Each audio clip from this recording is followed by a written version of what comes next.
పిత పుత్ర పవిత్రాత్మ నామమున ఆమేన్.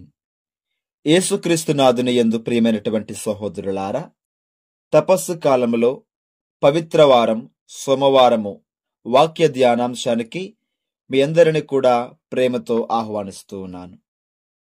యోహాను శుభవార్త 12వ అధ్యాయము దివ్యవచనములు 3. మరియమ్మ విలువైన స్వచ్ఛమైన జటమాంస పరిమళ ద్రవ్యమును సేరునర తెచ్చి యేసు పాదములను అభిషేకించి తన తల వెంట్రుకలతో తుడిచెను. ఆ పరిమళముతో గృహమంతయు కూడా గుబాలించెను.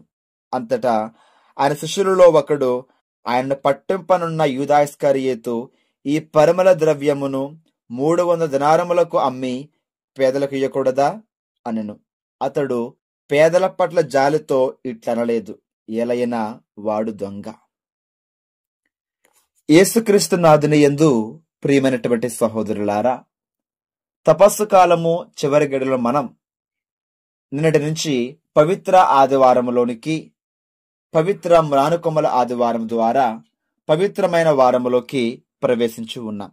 ఈ వారములో మనందరం ఎక్కువగా ప్రార్థనలో గడుపుతూ ఉండగా మనతో ప్రభువు ఈనాడు ఒక విలువైనటువంటి అంశాన్ని బోధిస్తూ ఉన్నాడు. నీ జీవితంలో నీకు ప్రభువు కంటే విలువైనది ప్రపంచములో ఏదియును లేదు. అలాగే సంపదలతో సంతోషాన్ని వెతుకుచున్నావా అనే అంశంతో మనతో దేవుడు మాట్లాడుచుండగా ఆ ప్రభు యొక్క వాక్యము విని ఆ వాక్యానికి లోబడి జీవించే కృప దయచేయమని మన వాక్యాన్ని ధ్యానించుకుందాం. 1వ తిమోతి పత్రిక 6వ అధ్యాయం 10వ వాక్యములో ప్రభు అంటాడు, ధనాకాంక్ష సర్వ అనర్థాలకు మూలం. కొంతమంది అట్టి విపరీతమైన ధనాకాంక్ష చేత తమ విశ్వాసము నుండి తొలగిపోయి అనేక కష్టాలు పాలయ్యిరి అని వినున్నారు కదని చెప్పేసి పౌలు గారి ద్వారా ప్రభువు మాట్లాడుతూ ఉన్నాడు. ప్రియమైనటువంటి సహోదరి సహోదరులారా, మనలో చాలా మంది సంపదలంటే సర్వం సిద్ధిస్తాయని, సకలం చేకూరుతాయని భావిస్తారు. కానీ అది కేవలం ఒక భ్రమ మాత్రమే.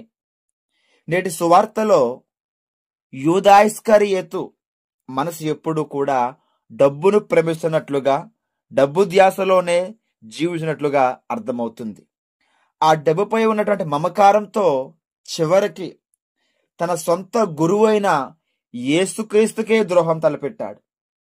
ఈ డబ్బుపై మమకారం లేనట్లయితే, ఆ డబ్బుపై వ్యామోగం లేనట్లయితే గురుద్రోహం చేసేవాడు కాదు. ఓ భయంకరమైన మరణం చావు చూసేవాడు కాదు. ఈనాటి సువార్తలో మరియమ్మ అతి ఖరీదైన పరిమళ ద్రవ్యములతో యేసు పాదాలను అభిషేకించింది. ఇక్కడ మరియమ్మ ఆ నూనె ఖరీదును చూడలేదు, ఇతర విషయాలేమి కూడా పట్టించుకోలేదు. కేవలం యేసు ప్రభువుకే మొదట ప్రాధాన్యతని ఇచ్చింది. అది నిజమైన ప్రేమ, నిజమైన శిష్యరికం. ప్రియులారా, శాంతియుతంగా సంతోషంగా జీవించాలంటే ఆ యేసు ప్రభువుకే జీవితంలో మొదట ప్రాధాన్యతను ఇవ్వాలి. ఎందుకంటే ఆయనే మన శాశ్వత సంతోషాన్ని అందించగలడు. డబ్బు సంపదలు మనకి సమృద్ధినివ్వలేవు. డబ్బు ప్రియమైన వారిని దూరం చేస్తుంది, ప్రేమానురాగాలను, ఆప్యాయతలను, అనురాగాలను దూరం చేస్తుంది. డబ్బు కొరకే హింసను ప్రేరేపిస్తుంది. అందుకే నేడు మనం సమాజంలో సంపద కోసం, ఆస్తిపాస్తుల కోసం ఎన్నో హత్యలు జరుగుతున్నాయి. డబ్బు కోసం ఎంతో ఎక్కువగా తప్పిస్తామో మన జీవితాలు కూడా అంత సంక్లిష్టంగా మారుతాయి. సంపదలపై మమకారాన్ని, ప్రేమను తగ్గించుకుని జీవించాలి. లేకపోతే మన జీవితం కూడా యూదా ఇస్కరియోతు జీవితం వలె పాపాంధకారములో కూరుకుపోవచ్చు. జీవితంలో సంపదలు, సంతోషాన్ని వెతికిన యూదా ఇస్కరియోతు వలె మనం మారుతున్నామా, లేక యేసు ప్రభువే నా జీవితంలో ముఖ్యమని తలంచి మరియమ్మ వలె మారుతూ ఉన్నామా ఆలోచించుకోవాలి. ఈ పవిత్ర వారములో పర్యాలోచన చేస్తూ, పరివర్తన చెందుతూ, ఆ క్రీస్తుకు దగ్గరగా జీవిస్తూ, ఈ లోక సంపదల మీద వ్యామోగం తగ్గించుకుని క్రీస్తు ప్రభు మీద విలువను పెంచుకుని నమ్మకాన్ని పెంచుకుని ఆ ప్రభువుకు తగిన బిడ్డలుగా జీవిస్తూ సంపదలపై వ్యామోగాన్ని తీసివేసుకుందాం. ఒకటి గమనించండి, మనకి సంపదలు కావాలి, అది తప్పనిసరి. కానీ ఆ సంపదలే నీకు దైవం కాకూడదని చెప్తున్నాను. కాబట్టి దాని ప్రకారం మనం గమనించుకుంటూ దేవునికి బిడ్డలుగా జీవించడానికి ప్రయత్నం చేద్దాం. అట్టి కృప మనకి ప్రభు దయచేయునుగాక. ఆమేన్. ప్రభు మీతో ఉందురుగాక, మీ ఆత్మతో ఉందురుగాక.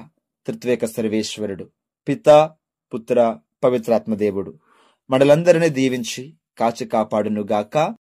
ఆమేన్. God bless you all.